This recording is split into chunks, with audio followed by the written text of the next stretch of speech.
Hello everyone, welcome to Sarushi classes. So let's start reading NCRT's Fine Arts Introduction to Indian Culture, chapter 1 of the class 11. So this chapter tells us about prehistoric rock painting. So let's start reading. So the distance passed when there was no paper or language or the written word, and hence no books or written documents. It's called prehistory. Remember, that was the time when there were no papers, no language, no written word, and hence there were no books and no written documents, and that's why this period is called as prehistory, or we often say it as a historic time. So how people lived in those times was difficult to summarize until scholars began to discover the places where prehistoric people lived. Excavation at these places brought to light old tools, potteries, habitats, bones of ancient human beings and animals, and drawings on the cave wall. So by piecing together the information deduced from these objects and the cave drawings, scholars have constructed fairly accurate knowledge about what happened and how people lived in the prehistoric times. So when the basic needs of food, water, clothing and shelter were fulfilled by the people felt the need to express themselves. Then paintings and drawings were the oldest art forms practiced by the humans being to express themselves using the cave walls as their canvas. So here you will see different figures. So these were basically the paintings that made by the man during the prehistoric time, and he used the walls of the caves as the canvas to draw this or to paint these figures on the wall. So why did the prehistoric people draw this picture is the main question. So they may have drawn and painted to make their homes more colorful and beautiful, or to keep a visual record of their day-to-day lives, like some of us who maintain a diary, right? So this is a similar case, like we write a diary about day-to-day events, or another thing is we decorate our house, we hire an interior designers and we decorate our house. For that, we paint a wall with different colors or attractive things, we make furnitures and things like that. So this is similar way. Basically those were the peoples who were living in the caves. That's why they used to paint the walls of the caves to get the feel of more decorated house. So the prehistoric period in the early development of the human beings is commonly known as the Old Stone Age or the Paleolithic Age. So prehistoric paintings have been found in many parts of the world, and we do not really know if lower Paleolithic people ever produced any art objects. But by the upper Paleolithic times, we see a proliferation of artistic activities around the world. The walls of many caves of this time are full of the finely carved and painted pictures of animals which the cave dwellers hunted, and the subject of their drawings were human figures. Remember, the subject of the drawings of these peoples were human figures, then human activities, then geometric designs and symbols. So now we are talking basically about the upper Paleolithic period, where they uh, the subject of their drawing was human figures, human activities, geometric designs and symbols. So now in India, the earliest paintings have been reported from the upper Paleolithic times. Remember, in India, the earliest painting have been reported from the upper Paleolithic times. Now it is interesting to know that the first discovery of rock paintings was made in India in 1860-768 by an archaeologist, Archibald Carrelli, 12 years before the discovery of Altamira in Spain. And Cockburn, Anderson, Mitra and Ghosh were the Cockburn, Anderson, and Mitra and Ghosh were the early archaeologists who discovered the large number of sites in Indian subcontinent. Now, remnants of rock paintings have been found on the walls of the caves situated in several districts of Madhya Pradesh, Uttar Pradesh, Andhra Pradesh, Karnataka, and Bihar. Some of the paintings have been reported from the Kumaon Hills in the Uttarakhand. Also, remember Kumaon Hills in the Uttarakhand. Now, the rock shelters on the banks of river Suyal at Lakudiyar, about 20 kilometers on the Almora Barachina road, bear these prehistoric paintings. Lakudiyar literally means 1 lakh caves. Remember, Lakudiyar literally means the 1 lakh caves, and the paintings here can be divided into three categories like man, animal, and the geometric pattern in white, black, and the red ochre. Now humans are represented in the stick line forms. A long snouted animals, a fox, and a multiple legged lizards are main animal motifs. Wavy lines, rectangle fields, geometric designs, and groups of the dots can also be seen here. One of the interesting scenes depicted here is of the hand-linked dancing human figures, and there is some superimposition of paintings. So this is interesting. The earliest are in the black. Over these are the red ochre painting, and the last group comprises white painting. So from Kashmir, two slabs with engravings have been reported, and the granite rocks of the Karnataka, Andhra Pradesh provided suitable canvases to the Neolithic man for his painting. Remember, the granite rocks of the Karnataka and Andhra Pradesh provided canvases for Neolithic man for his painting. Now, there are several such sites, but most famous among them are Kuppugalu, then Piklihal, and Tekalkota. Remember, these three sites are the famous ones: Kuppagalu, then Piklihal, and the Tekalkota. So, three types of paintings have been reported from here, like painting in the white, then painting in the red ochre over a white background, and painting in the red ochre. Three types. Look, painting in the white, then paintings in the red ochre over a white background. Here you will see the white background, and here you will see the painting in the red ochre color over a white background, and there are some paintings which are in the red ochre color. Here you will see, here is the background, and on this stone walls or cave walls you can see the paintings were made in the red ochre. So this is the handlings dancing figure. You will see the handlings dancing figure, Lakhodiyar, Uttarakhand, and this is the wavy lines at Lakhodiyar, Uttarakhand. Now these paintings belongs to late historical, early historical, and the Neolithic period. Now the subject depicted are bulls. Remember, the subject depicted are bulls, elephants, sambar, gazelles, sheep, goats, horses, stylized humans, tridents, but rarely vegetable motifs. Now, the richest paintings are reported from the Vindhya ranges of Madhya Pradesh and their chimeral extensions into the Uttar Pradesh. And these hills ranges are full of Paleolithic and the Mesolithic remains, and they are also full of forest, wild plants, fruits, streams, and creeks. Thus, a perfect place for Stone Age people to live. Among these, the largest and the most spectacular rock shelter is located in the Vindhya Hills at Bhimbetaka in the Madhya Pradesh, and Bhimbetaka is located 45 kilometers south of Bhopal in an area of 10 square kilometers, having about 800 rock shelters, 500 of which bear paintings. Remember, there were 800 rock shelters and about 500 of which bears paintings.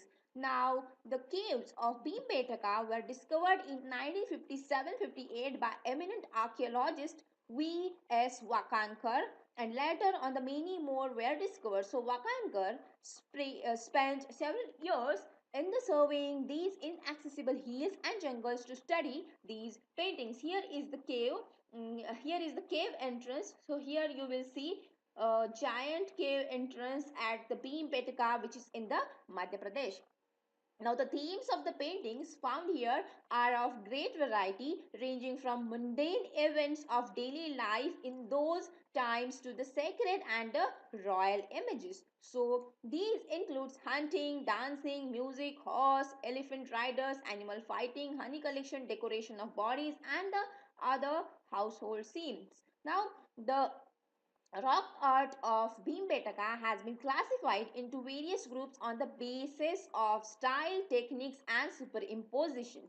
Okay, so the drawings and paintings can be categorized into several historic places like period 1, that is upper Paleolithic,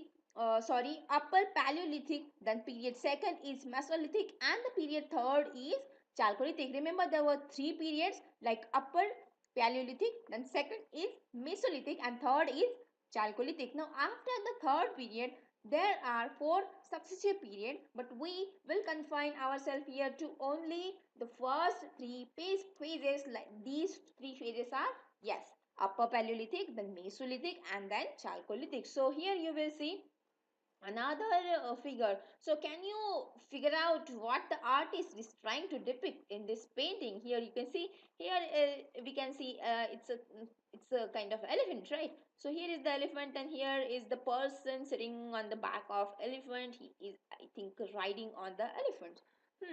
Now the something about the upper Paleolithic period. So the paintings of the Paleolithic phase are linear representations in the green and the dark red of huge animal figures. Remember, now we are talking about upper Paleolithic period, and the paintings of the upper Paleolithic period are linear representations in the green and the dark red of huge animal figures such as bisons, elephants, tigers, rhinos, boars, besides stick-like human figures, and a few are wash paintings, but mostly they are filled with geometrical patterns, and the green paintings are of dancers and the red ones of the hunters. Remember, green paintings are of the dancers. You can imagine the green is of dance, a woman dancing in wearing a green sari. You can imagine that. So you can relate this green paintings with the dancers, and the red ones are the hunters. So in the hunting there is a lot of bloodshed, and the blood is red. So you can relate this red color with the hunters. So next is we are talking about is the Mesolithic period.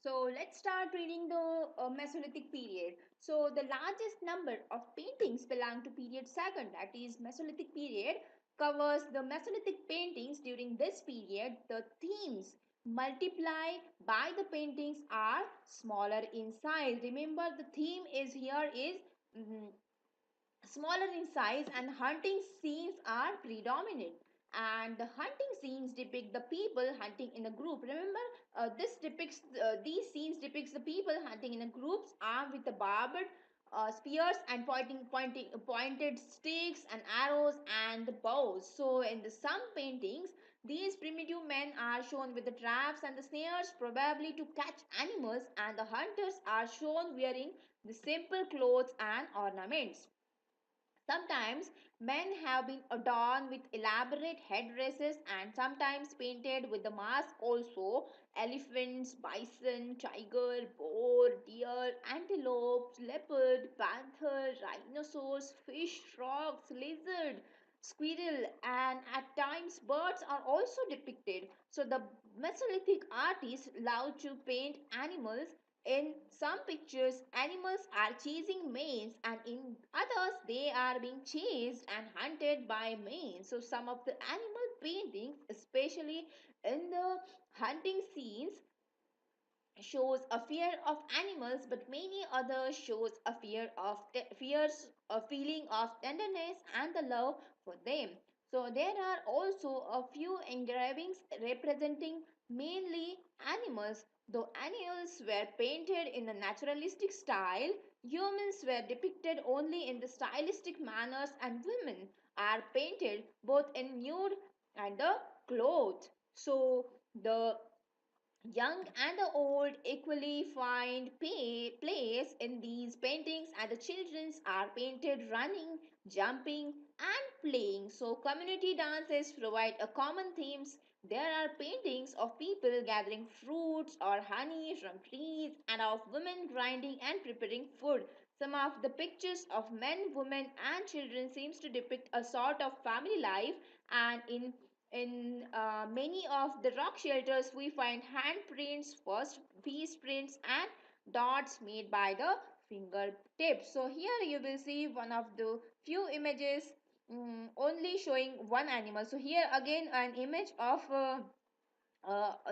Bhimbetka caves. Here you will see the wall of the caves, and here you will see the horse. Only a single animal was painted with a white color. So next we are going to read about the Chalcolithic period, that is the third period.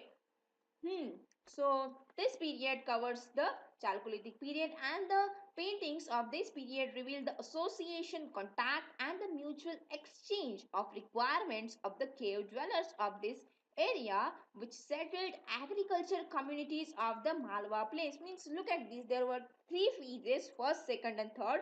First were the simple one, second one was the time when the people in second was the time, or you can see there that time you will see the figures or the paintings were kind of the kind of paintings were the people are hunting scenes or gathering scenes were there, depicted on the walls of caves. And this third phase, here you will see you will see the mutual exchange and the association or contact. So these things were depicted through the painting. So you can see a kind of settled life were started in the third phase, or so we can get the idea of this thing by the paintings or by the type of painting. So many a time chalcolithic ceramics and the rock paintings bear common motifs. For example, cross hatch squares, lattices, pottery, and metal tools are also shown, but the vividness and the vitality of the earlier period disappeared from various paintings. So the artist of Bhimbetka used many colors, including various shades of white, yellow, orange, ochre, purple, brown, green, and black. But white and red were their favorite colors. Remember, white and red were their favorite colors. We are talking about Bhimbetka. Okay. So the paints were made by grinding various rocks and the minerals, and they got red. So from where they got red color? They got red from the hematite known as Geru in India, and the green came from green variety of stone called Chalcedony. Remember the green color they have got from this stone called Chalcedony. So white might have been made of out of limestone. Nowadays also some people use tuna or lime to paint their houses in India.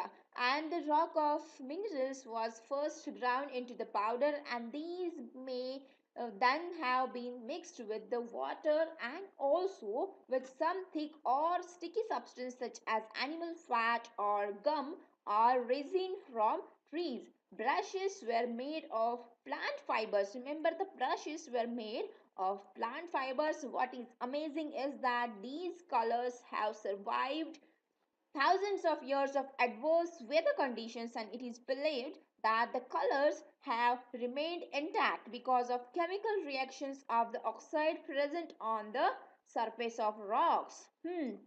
Now here is the painting showing a man, is the man being hunted by the beast. So here is the beast and here is the man. So this is the painting from Bhimbetka caves. Now the artist here made their paintings on the walls and the ceilings of rock shelters. Some of the paintings are reported from the shelters where people lived, but some others were made in the places which do not seem to have been living spaces at all. Perhaps these places have some religious importance.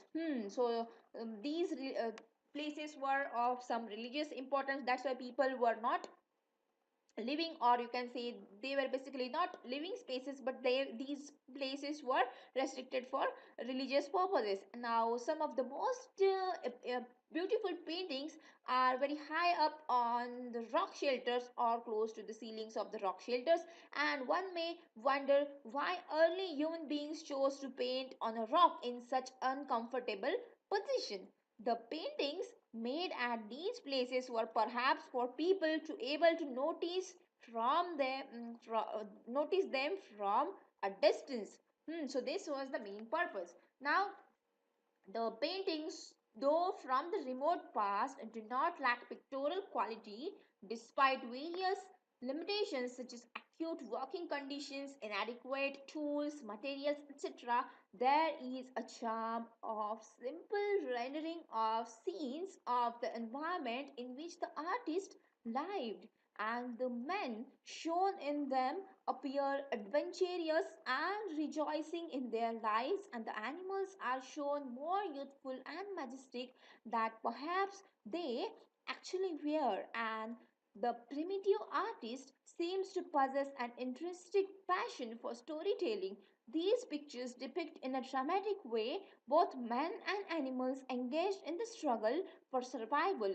In one of the scenes, a group of people have been shown hunting a bison. In process, some injured men are depicted lying scattered on the ground, and in another scene, an animal is shown in the agony of death, and the men are depicted dancing. So these kinds of paintings or these kinds of the scenes might have given man a sense of power over the animals he would have met in the open. So before moving forward, let's have a look at these paintings. So here is the hunting scene and here is the dancing scene. So here just look at it, means here you can see this figure is of horse, and here you will see the man sitting on horse or riding on the horses, and there is a kind of bow, or you can say there is a kind of arrow in the hands of these riders. So hunting scenes predominant in the Mesolithic period, and this is one such scene where a group of people are shown hunting a bison. Some injured men are depicted lying scattered on the ground, and these paintings show mastery in the skill of drawing these forms. So here you will see some men are lying on the ground and somewhere on the horses. Now another scene here is the dancing scene, and in this picture hand linked figures, here you will see the hand linked figures in the dancing mode are shown. In fact, this is a recurrent theme, and it is also recalls the dancing scheme from the Lakudia rock painting found at Uttarakhand. Now this practice is common among the primitive people of today also. They engrave on paint on the rock as a part of the rituals they perform at the birth, at death, and at coming of the age, and at the time of marriage. They dance masked during the hunting rites to help them kill animals difficult to find or kills. Like nowadays also Jallikattu and the Kambala races or Kambala game are there. So this is just the continuation of these practices, we can see.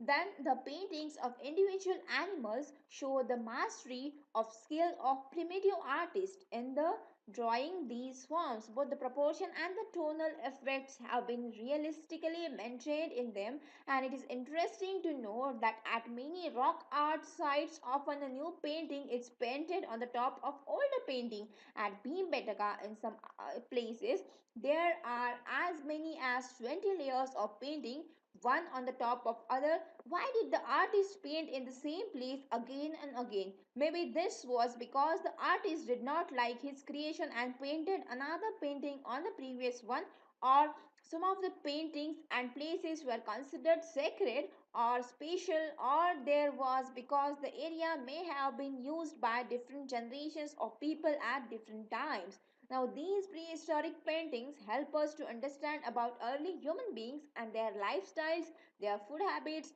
their daily activities, and above all, they help us to understand their minds, the way they thought. So prehistoric period remains are a great witness to evolution of human civilization through the numerous rock weapons, tools, ceramics and the bones.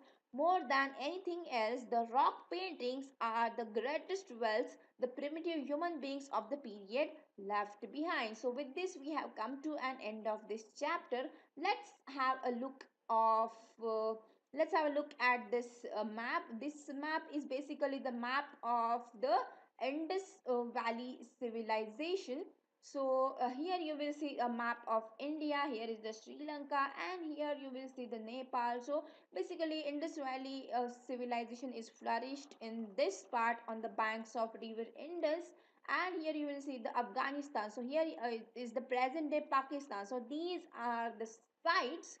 Let's have a look at these sites one by one. Here is the Srinagar, then here is the Peshawar, here is the Manda, here is the Dadari, Ropar, Bhagwanpura, Banavali, Kalibangan, Balu, Siswal, then Dali, Alamgirpur. These basically these sites like Banavali, Kalibangan, Balu are in the India, and then this Kotadiji, then Chanudaro are in the present day Pakistan. Then this Sutkoha is also in the present day Pakistan. Then the Surkotada, then Rangapur, Lothal, Rojri are in the India, and then Bhagatrao, then Daimabad are also in the India. So we are going to learn about the Indus Valley civilization or arts of the Indus Valley civilization in the next chapter. So till then, do subscribe to our channel and do share these videos with your friends, and do hit the like button, and do comment below if you have some queries, and if you want some improvements you can always comment below. And thank you, and do watch another videos, another courses that we have offered on our channel, like Tamil Nadu Board Class 11 History, or Class 12 History of Tamil Nadu Board, or Class 6 History of NCRTs. And to continue watching and to enhance your knowledge. Thank you.